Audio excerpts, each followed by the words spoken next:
Let's go, baby. Let's go. The 2025 Turkey Tour, without a doubt, has been one of our best ever, and we can't thank you all enough for coming along with us. And as we bring you the last episode for this spring, I'm heading west for a 3-day solo trip that turns out to be one of the best hunting and filming experiences I've ever had, tagging 2 turkeys in 3 days, as well as laying down some of the most epic wildlife footage I've ever filmed. But before I head west, I first stopped in Nebraska to hunt for a couple of days with my dad, brother, and nephews for what also turned out to be some of the best turkey hunting we've ever experienced.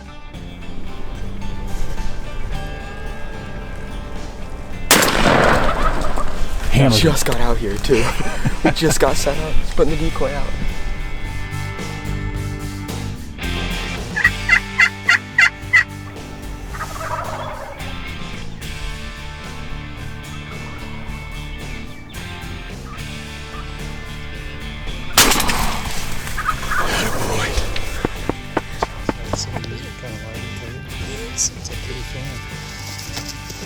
After an incredible family hunt, I set out across the plains, making a few pit stops along the way to photograph my favorite non-game bird species, the burrowing owl.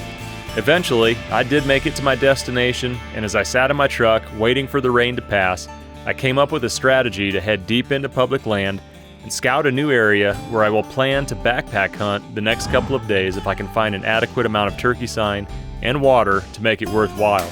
I've attempted a backpack hunt the last 2 years, but have been fortunate both times to punch my tag before I even got a chance to actually camp overnight. So going into this hunt, I assume there's no way that will happen 3 times in a row. Well, at least I think the rain is done. Radar made it look like it was pretty much wrapped up, but it rained a lot longer and harder than I thought it was going to. But that's not necessarily a bad thing because it helped me come up with plan of where I wanted to go, because there's so much country to go explore here, a lot of different directions. But this one direction that I'm going to go, there's kind of a big long plateau with an open meadow. I'm thinking maybe some birds came out into that open area while it rained this hard. So I've only got about 3 hours now with how long the rain lasted. But anyways, I'm excited. I probably better call before I get too far here.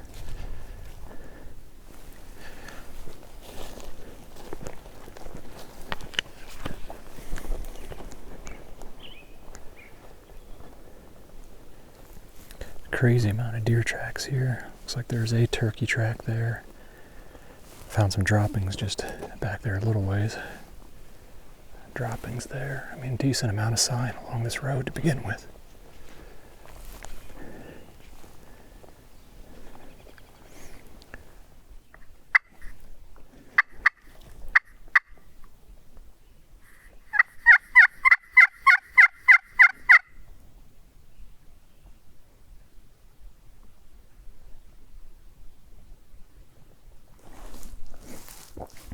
Just got a hen to respond.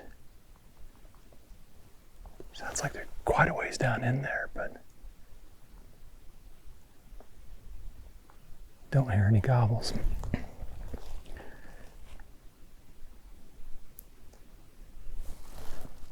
Have a nice wide little creek bottom down there. Couple birds, multiple birds down in there. Might be able to just slide back here, get behind this ridge, go around it, and get down in that creek bottom. But off to a pretty good start here. 15 minutes in and already found sign and got some hens fired up down in here. Just wish I'd hear a gobble in that group. But he may just be all blowed up, strutting around them, not gobbling. Well, that hen is agitated though.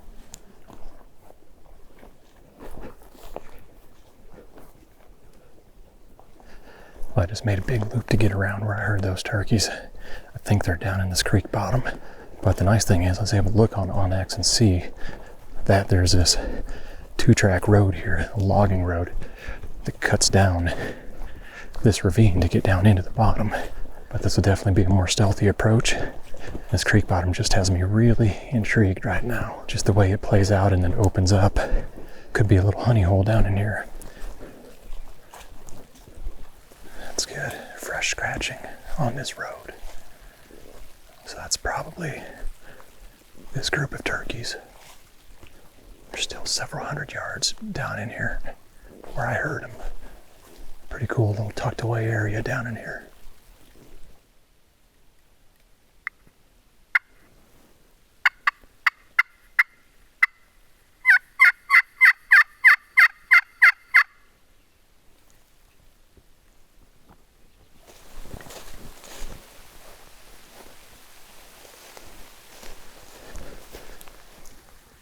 Just all of a sudden cut loose. Not downpouring, but pretty good steady rain. And if it wasn't for the cameras, it wouldn't be that big of a deal. I don't mind getting wet, but definitely cannot let the camera get wet. So just standing under this big ponderosa right now.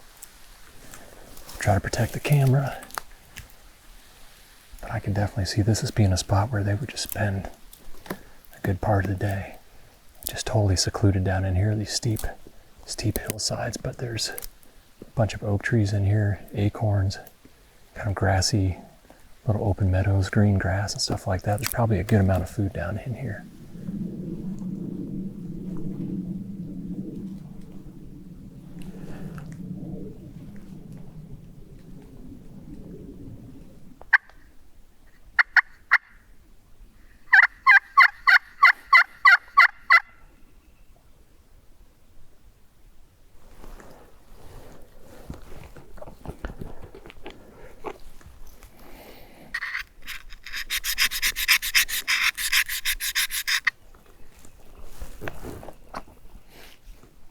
Well, there's my answer. It's fresh gobbler poop right there. And fresh hen droppings right there. This is exactly where I marked them. When I heard them from up on top of that ridge, a super steep ridge. Super steep ridge here. Just this beautiful creek bottom here. There's definitely a gobbler down in here. There's a lot of nice roll in the terrain here to where I can call and glass out into these open areas, and if it's all clear, then I can move up, glass and call, and hopefully strike them or see them at some point here. All scratched up here.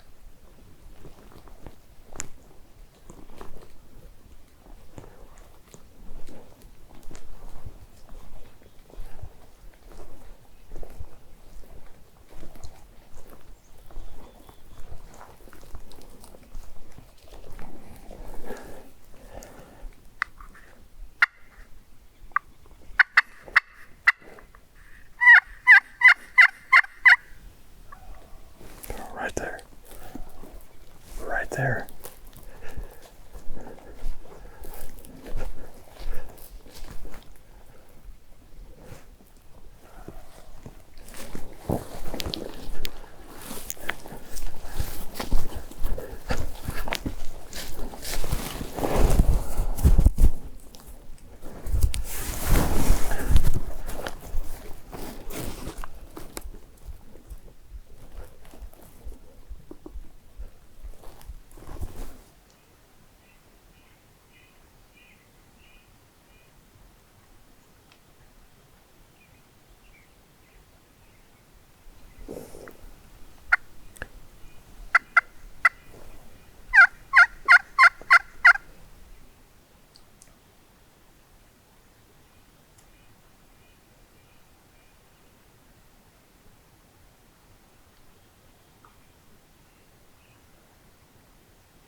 I struck a gobbler. Just perfect scenario. Just over a rise. About 125 yards away. Got set up real quick. And when I called, when he answered, and then he gobbled twice again on his own, like he was getting fired up. And like he was going to come in quick. And I would assume that I got set up quick enough. So either he came in really fast, maybe caught me, just getting finished, getting set up, and I didn't know that he was there. Although there's a lot of cover between me and where he was at. Or he's with some hens and they were moving the other way. But I at least got him to gobble. I'm about out of time here. They're going to be flying up before too long, but get up, move in that direction, see if I can at least get eyes on them or get a pinpoint where they roost.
Holy cow.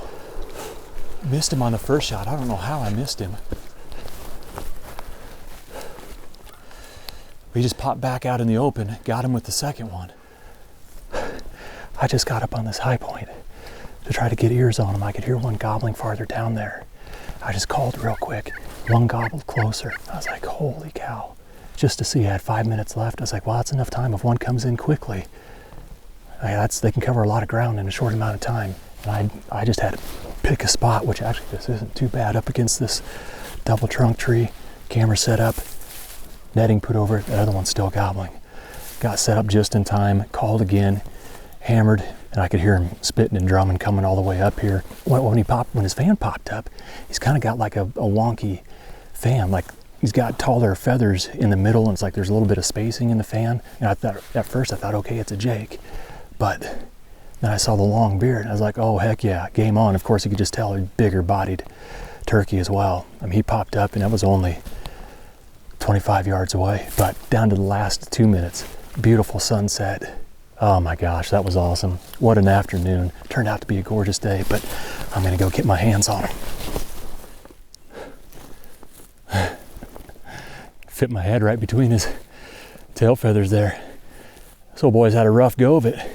And that almost got him a free pass, because when he came up there, these center tail feathers made it look like he was a jake. Now, it's not very often that we run into issues with low camera light when we're sitting behind a gobbler.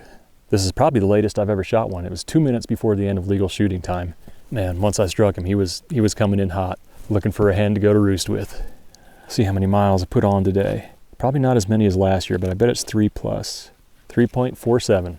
So another long hike out with the Merriam's gobbler in the back of the vest.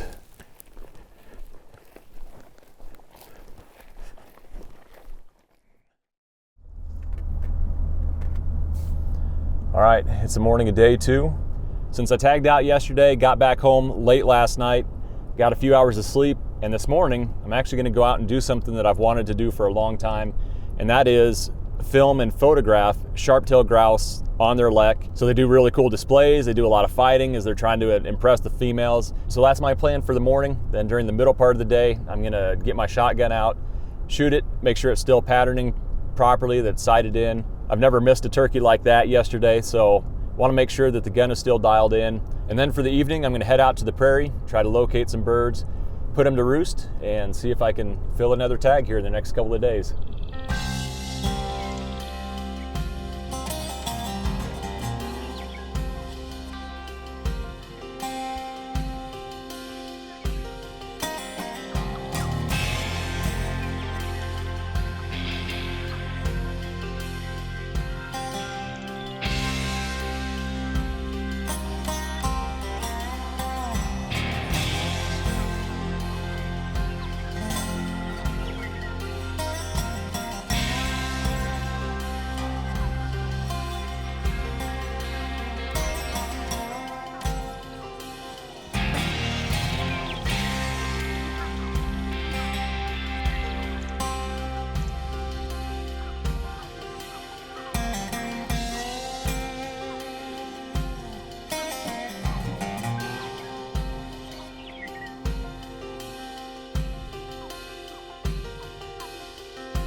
All right, well, it's early afternoon right now.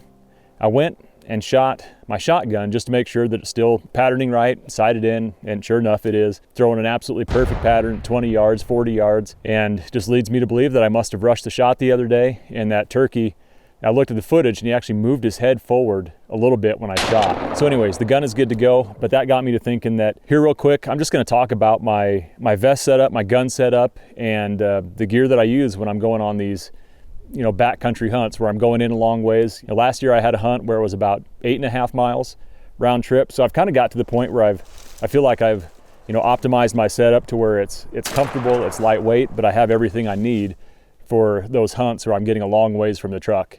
So just real quick, we've talked about our gun setups before, so I won't spend a lot of time with it, but the gun that I've been using the last couple years here is a Mossberg SA-20 tactical turkey shotgun.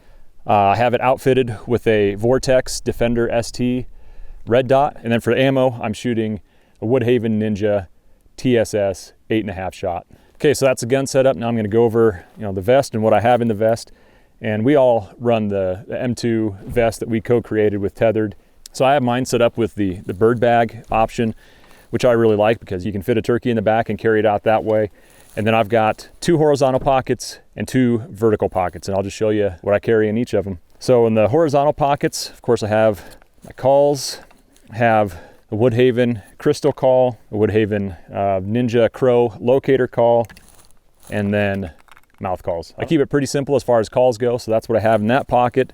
And then in the other horizontal pocket, I have all my permits, knife, and a pen for notching tags and signing permits. Shells in here, and then I have camera gear. This is the gun mount that I put on the gun to get that down the barrel kind of POV type view that you've seen us use in the past. So then in the vertical pockets, I have kind of the safety precaution type gear. I've got headlamp, a Garmin InReach in case I'm out of cell service, which happens a lot. And then in the final pocket, I have more essential gear, a first aid kit, toilet paper, blister kit, and then a water filter.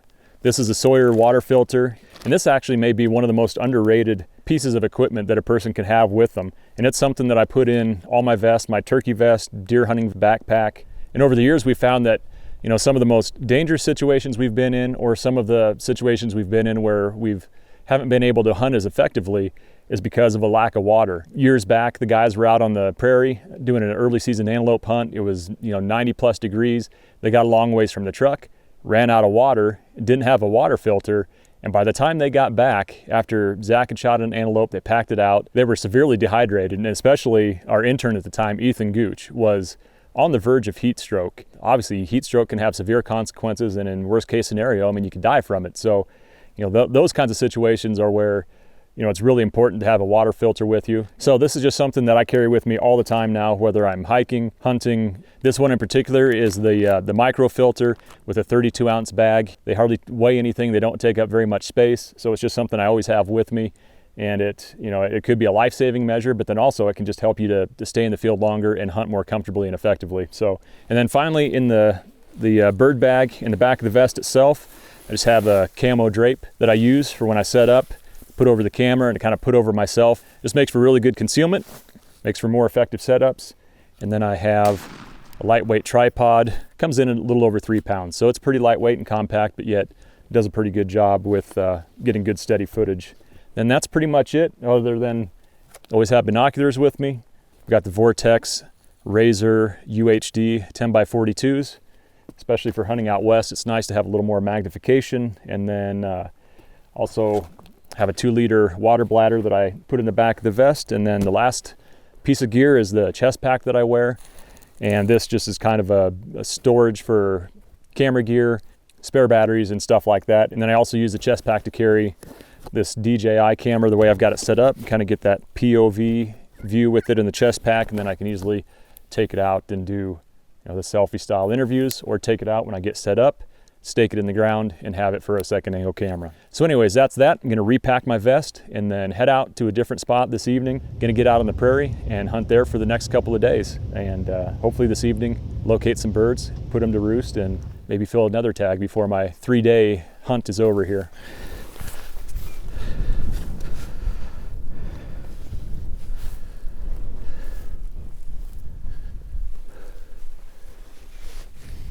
Just never ceases to amaze is the different kind of environments the turkeys can live in. You can chase them in the swamps of the south to the mountains in the west, out on the prairies of the central plains. There's just so many cool places to hunt turkeys. But I'm gonna get to a glassing knob here for the last half hour of the day. Just see if there's any turkeys in here. Try to put something to roost tonight. Just heard one farther back to the west, a ways off. He wouldn't be on public, but there's a gobbling bird in the neighborhood. Didn't see anything down that stretch of the creek bottom, but I can hear a bird gobbling back to the west of me. It actually sounds like maybe he's got a little bit closer. So I'm going to go over next ridge over here and see if I can get eyes on him.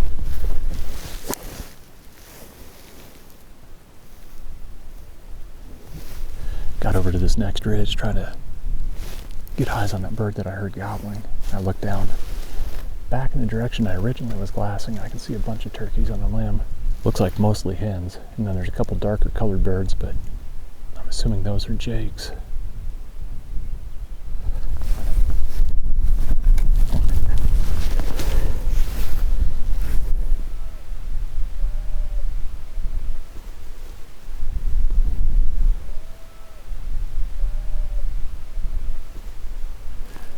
There we go. Found them. Looks like a couple of longbeards, and they are indeed on public. 2 longbeards right here. Group of hens and jakes. should be able to get in nice and tight tomorrow to them. And it looks like they're by themselves. They may be extremely gullible. Sweet. That's exactly what I was hoping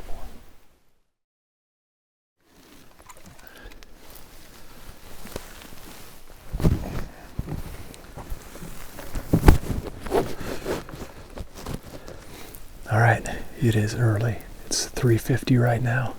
That's about an hour and a half before legal shooting time. Got a route planned out to get in here, slip in, and hopefully get within 150, maybe 125 yards of these gobblers.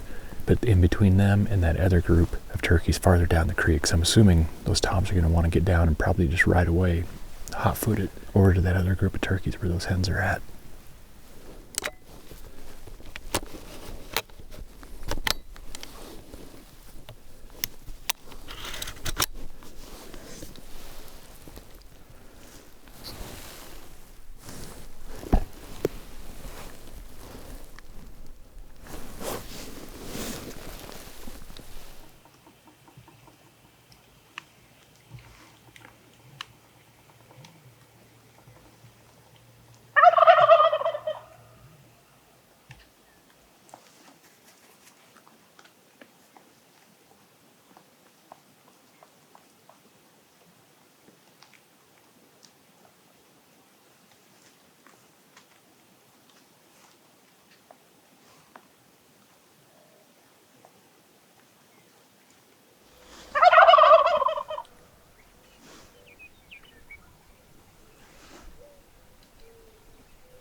Just getting close to legal shooting time here. Got set up absolutely perfect. Got a really good hide here. Those birds are about 140, 150 yards away. Got the decoy set out about 15 yards. As soon as they hit the ground, I'll probably call. If they see the decoys, it could be over pretty quick.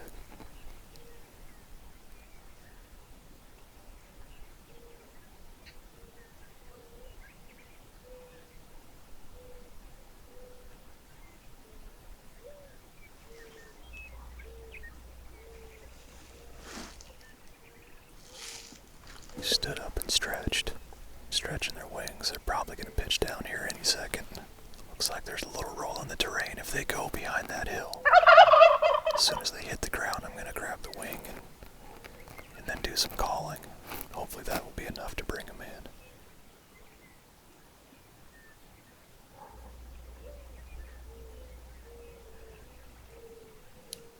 Hill. As soon as that other one pitches down. Yep, there we go.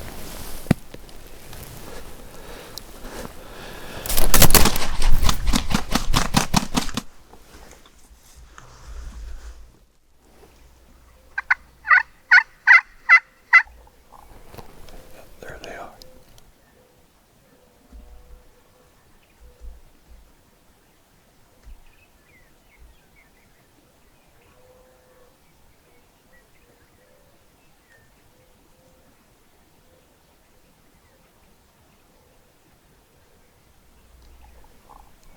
This way, they should be able to see the decoys from where they're at.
Oh my gosh.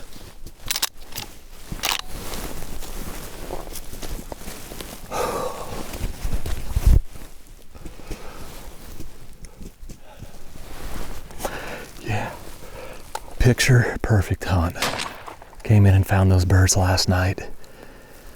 Perfect situation.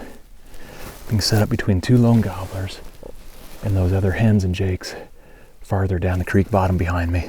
This is one of the few situations where I'll bring a decoy when it's just wide open, kind of prairie creek bottom like this, and just calling at those birds at 150 yards away. You know, I don't know if they would have ever come within gun range. They would have got up to where they could see and, you know, seen that there's no hens down here. But like I talked about earlier, this is definitely one of the situations where a decoy really shines, or decoys. I brought in a hen and a jake. Jake probably would have done on its own, but oh my gosh, that was so much fun. A little bit of an uncomfortable setup here. I just kind of had to sit with my feet under me like this, because if I sat all the way down, I was going to be too low, and then I needed to be up a little bit, you know, in case they swung one way or the other. But man, you talk about some perfect cover with this deadfall, this big root wad behind me, cedar right there, triple trunk tree in front of me, and I just put the camera up right in between the trunks here. Those birds are roosted at about 150 yards. I've hunted with decoys a lot over the years, especially bow hunting. I normally don't give them time to come in and flog the decoy for the show, but in this case there was two of them side by side, and I didn't want to, well, I mean, technically I could shoot two because I have two tags for this unit, but there's the only two longbeards that I've seen in here. I know there's some jakes in here, but I don't want to kill two longbeards out of one spot, especially if there's not a bunch of them in here. So I wanted to make sure, even though I legally could, wanted to make sure that I didn't get two of them, so I had to wait for them to separate. Well, they had that decoy rocking. Yeah. Oh man. You took a whooping, but oh, are you kidding me? Oh, look at that. Looks like I got a multi-bearded turkey here. Triple bearded Merriam's? Heck yeah. Oh, I had no idea. No idea. That is awesome. I don't think I've ever shot a multi-bearded Merriam's turkey, but my neighbor Trenton shot a double beard the other day, and I was pumped for him. He shot it. It was a really nice bird, but it looks like three. I guess I'm gonna have to set him down and get a closer look. There may be more, but perfect hunt right off the roost. Beautiful morning, absolutely perfect morning, man. Doesn't always work out like this, but when it does, it is special. That's awesome. How about that? Man, look at that. That is absolutely gorgeous. There's nothing like sitting behind a beautiful Merriam's like this. It's white back feathers, tail fan on a cool frosty morning. A little bit of frost on his fan right now. I mean, it's just been an absolutely amazing few days here out west and out in the prairie. Got to film those grouse on the lek doing their thing. Got a last minute gobbler the other day. Had an absolutely fantastic hunt this morning. I mean, it just couldn't have played out any better. That was so much fun. Getting to watch them gobble on the limb. You can hear them spitting and drumming up there. Gotta love spring. What a blessing it is to just enjoy God's creation and just enjoy these incredible birds and also enjoy the incredible landscape and all the wildlife. There's just so much to enjoy out here, and that's why I live out here. Absolutely love it. Another bird just gobbled right there.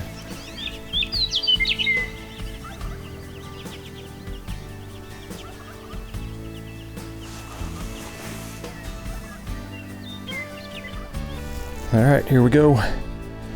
Well, he is a surprisingly light turkey. I mean, the fun thing is you'd never know it when they come in like that. You wouldn't know if he was a 15 pounder or a 25 pounder. By the way, my heart was racing, but I've got a luggage scale at home. I think I'll weigh him just out of curiosity and see. I bet he doesn't go over 16, 17 pounds. Just not very heavy. Not very big, not very heavy. But the crazy thing is, a friend of mine, Derek Jones, was here a couple years ago and killed a gobbler with his cousin. They doubled up that morning. And he ended up weighing that bird, and it was 12 pounds. Just a tiny gobbler. I mean, so you get some big Merriams, you get some small ones, but either way, they're all fun.